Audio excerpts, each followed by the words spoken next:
மணப்பெண்ணின் பிரத்யேகமான திருமணம் விவாஹா தி சென்னை சில்க்ஸ். திமுக தரப்பிலிருந்து கான்ஸ்டன்டைன் ரவீந்திரன் நம்மோடு இணைந்திருக்கிறார். சார் வணக்கம்.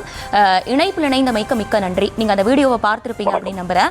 அந்த வீடியோ தொடர்பாக நம்ம பல்வேறு தரப்பினரிடம் பேசிட்டு வரோம். பல்வேறு தரப்பினரிடம் பேசுகிறப்ப என்ன சொல்கிறாங்க அப்படின்னு பார்த்தோம்னா, அடுத்து வரக்கூடிய திமுக ஆட்சி அமைக்கணும் அப்படின்ற ஒரு முனைப்பில் தான் இது போன்ற நடவடிக்கைகளில் முதலமைச்சர் இறங்கி இருக்கிறாரு. ஒரு தோல்வி பயத்தில் தான் இது போன்ற அறிவிப்புகளை வெளியிட்டிருக்காரு அப்படின்லாம் சொல்லியிருக்காங்க. இது போன்ற அறிவிப்புகள் தேர்தல் களத்தில் பிரதிபலிக்குமா? அதே மாதிரி பேசுகிறப்போ இது போன்ற விளம்பர அறிவிப்புகள் ஒரு நீண்ட கால சொல்யூஷனா இருக்காது அப்படின்னு சொல்லியிருக்காங்க. நீங்க என்ன நினைக்கிறீங்க?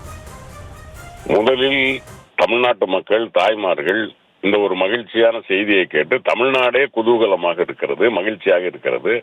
அதற்கு என்ன காரணம் என்பதை முதலமைச்சர் அவர்கள் அவருடைய வீடியோல மிக தெளிவா சொல்லியிருக்கிறாரு. தேர்தல் ஆணையத்தின் மூலமோ அல்லது நீதிமன்றத்தின் மூலமோ தேர்தலை அறிவித்து விட்டால் இந்த 3 மாதத்திற்கும் கொடுக்க விடாமல் நிறுத்திவிடலாம். நிறுத்திவிட்டால் திராவிட முன்னேற்ற கழகம் அந்த ஸ்கீமை நிறுத்திவிட்டதாக சொல்லி வாக்குகளை அறுவடை செய்யலாம் என்று எதிர்க்கட்சிகள் பண்ணிய சதி மாண்புமிகு முதலமைச்சருக்கு தெரிய வந்த காரணத்தினால் எக்காரணத்தை முன்னிட்டும் தாய்மார்களுக்கு அப்படி ஒரு சிக்கல் வந்துவிடக் கூடாது. அதிலும் குறிப்பாக இந்த கோடை காலத்தில் அடுத்த ஆண்டு நமது கல்வி கட்டணங்கள் இதெல்லாம் இருக்கிற இந்த நேரத்தில் தாய்மார்களுக்கு அப்படியான ஒரு சிக்கல் வந்துவிடக் கூடாது என்கிற காரணத்தினால் அந்த குடும்பத்தில் ஒருவராக இருந்து அவர் யோசித்து சிந்தித்து நமது அரசாங்கம் 3 மாதத்திற்கும் மாதம் 1000 ரூபாய் வீதமாக 3000 ரூபாய் 1,31,00,000 தாய்மார்களுக்கு வழங்கி இருக்கிறார். அதோடு கோடை கால உதவி தொகையாக 2000 சேர்த்து வழங்கி இருக்கிறார்.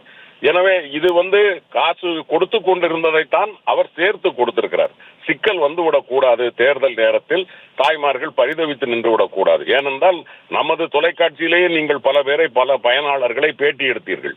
பல தாய்மார்கள் சொன்னார்கள், இந்த 1000 ரூபாய் என்பது எனக்கு மருந்துக்கு பயன்படுகிறது, ஒவ்வொருவருக்கும் அடிப்படை தேவைகளை இதை நிறைவேற்றிக் கொள்ள முடிகிறது என்று நமது தொலைக்காட்சியிலேயே நியூஸ் தமிழ் 24/7 அதிலேயே கொடுத்திருக்கிறார்கள்.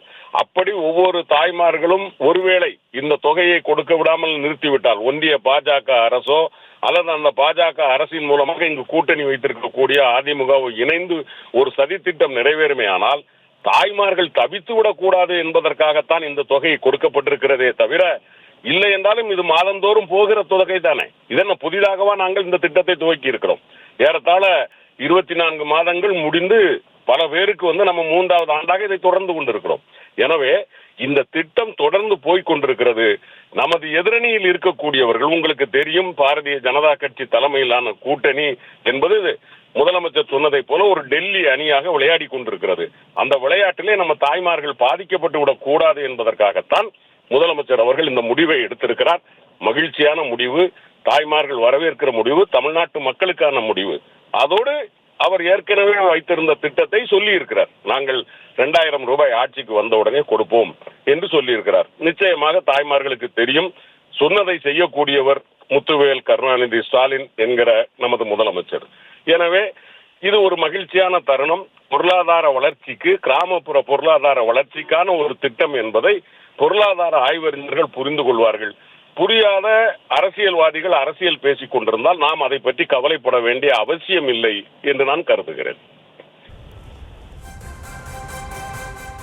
இணைப்பில் இணைந்து உங்களுடைய கருத்துக்களை பகிர்ந்தமைக்கு மிக்க நன்றி சார். மணப்பெண்ணின் பிரத்யேகமான திருமணம் விவாஹா தி சென்னை சில்க்ஸ்.